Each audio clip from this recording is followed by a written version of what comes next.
ماں سے بچہ سیکھتا ہے. یہ بات ذہن میں رکھیے گا کہ بچہ سن کر عمل کرنے سے زیادہ دیکھ کر کے نقل کرنے میں زیادہ دلچسپی لیتا ہے.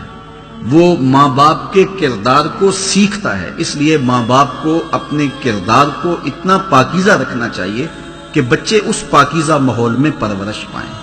بہت سارے لوگ آ کے ہمیں کہتے ہیں کہ جناب اس کے لیے دعا کیجئے کہ یہ نماز نہیں پڑھتا. تو میں پوچھتا ہوں جناب آپ پڑھتے ہیں؟ تو وہ کہتا ہے ہاں میں تو نہیں پڑھتا، یہ تو پڑھے. تو میں کہتا ہوں یہ کیوں پڑھے؟ تو اگرچہ یہ ہر شخص کی آرزو ہے کہ میری اولاد نیک ہو، ایک چور بھی ایک آرزو رکھتا ہے کہ میری اولاد اللہ کی ولی بنے، لیکن ایسا نہیں ہوتا. جو ضابطہ ہے عمومی طور پہ وہ یہی ہے کہ جس طرح کے ماں باپ ہوتے ہیں اس طرح کی اولاد ہوتی ہے. الولد سر لابیہ، جو اولاد ہوتی ہے وہ والدین کا راز ہوتی ہے. یہ کبھی کبھی ہوتا ہے کہ نیکوکاروں کی اولاد بھی بری ہو جاتی ہے اور بروں کی اولاد بعض اوقات اچھی ہو جاتی ہے، لیکن یہ قاعدہ نہیں ہے. قاعدہ یہ ہے کہ اچھوں کی اولاد اچھی ہوتی ہے، اچھی تربیت کے ماحول میں پلنے والے بچے صالح ہوتے ہیں، اور برے ماحول میں پرورش پانے والے بچے برے ہوتے ہیں. تو اس لیے اپنے گھر کا ماحول جب آپ اچھا بنائیں گے، فرمایا گیا گھروں کو قبرستان نہ بناؤ، کیونکہ جب گھروں میں نماز پڑھو گے تو بچے تمہاری نقالی کریں گے.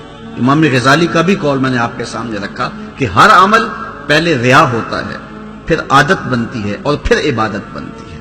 تو ابتداءً وہ امام غزالی کے قول کے مطابق ریا ہے. وہ سجدے میں بھی ایک آنکھ سے دیکھیں گے کہ ماں باپ دیکھ رہے ہیں، اور اس کے بعد پھر آہستہ آہستہ عادت بن جائے گی، اور پھر آہستہ آہستہ وہ عبادت بن جائے گی.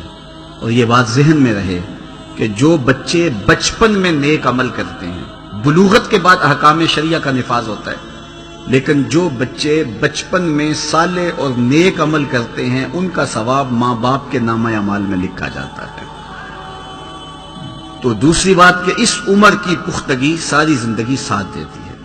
تو 7 سال کی عمر میں ہی بچوں کو نماز کی تلقین کی گئی، اور 10 سال کی عمر میں اگر وہ نماز نہ پڑھے تو ان کو سختی کرنے کا کہا گیا. ماں باپ اولاد کی صالح تربیت کے حوالے سے بنیادی نقطہ یہ سمجھیں کہ ان کو اگر رزق حلال کھلائیں گے تو پھر ان کی طبع میں، خون میں صالحیت پیدا ہوگا. جب اولاد کو حرام کھلایا جائے گا تو اس کے اثرات بد ظاہر ہوں گے، اور آپ کی محنت کوشش کے باوجود بھی وہ سدھر نہیں پائیں گے، اس لیے کہ آپ نے ان کو لقمہ حلال نہیں کھلایا. تو اپنی اولاد کو رزق حلال کھلائیں، بلکہ انہیں مشکوک رزق سے بھی بچائیں. جس طرح ہم دیکھتے ہیں کہ جو ناقص غذا ہے ان کا معدہ خراب کر دیتی ہے، اسی طرح جو حرام غذا ہے ان کے باطن کو خراب کر دیتی ہے. اس لیے پاکیزہ اور صالح غذا کا ان کے لیے اہتمام کیا جائے.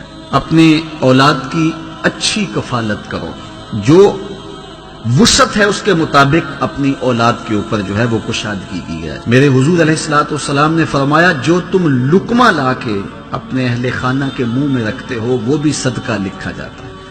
تو اپنی اولاد کے اوپر کشادگی کے ساتھ خرچ کرنا چاہیے، اور انہیں کشادگی بھی دینی چاہیے، لیکن انہیں قناعت اور توکل بھی سکھانا چاہیے. حضور نبی رحمت صلی اللہ علیہ وآلہ وسلم نے ارشاد فرمایا ہر پیدا ہونے والا بچہ فطرت اسلام پہ پیدا ہوتا ہے. اب اس کے ماں باپ اس کو یہودی بناتے ہیں، اس کے ماں باپ اس کو عیسائی بناتے ہیں، اس کے ماں باپ اس کو مجوسی بناتے ہیں. تو گھر کا ماحول بچے کی ذہن سازی کرتا ہے، تو وہ فطرتاً مسلمان پیدا ہوا ہے، اس کی طبع کے اندر اسلام رکھا گیا تھا. تو ماں باپ کی تربیت اسے جس سانچے میں ڈھالنا چاہے ڈھال دے. مجوسی بنانا چاہے تو مجوسی بنا دے گی، اگر وہ بت پرست ہوں گے تو بیٹا بھی بتوں کو پوجنے لگ جائے گا، ان کی تعظیم بجا لائے گا. اور اگر وہ اسلامی طریقے کے مطابق اس کی تربیت کریں گے اور وہ مسلمان ہوں گے تو بچہ ایک صالح مسلمان کی صورت کے اندر معاشرے کا ایک صالح فرد بنے گا. اپنی اولادوں کو دین سکھاؤ، اپنی اولادوں کو نماز کا خوگر اور عادی بناؤ، ان کو کھینچ کھینچ کے نماز کی طرف لے جاؤ، یہ عادی بن جائے نماز کے، تاکہ بعد از انتقال دعاؤں کے سلسلے جاری رہیں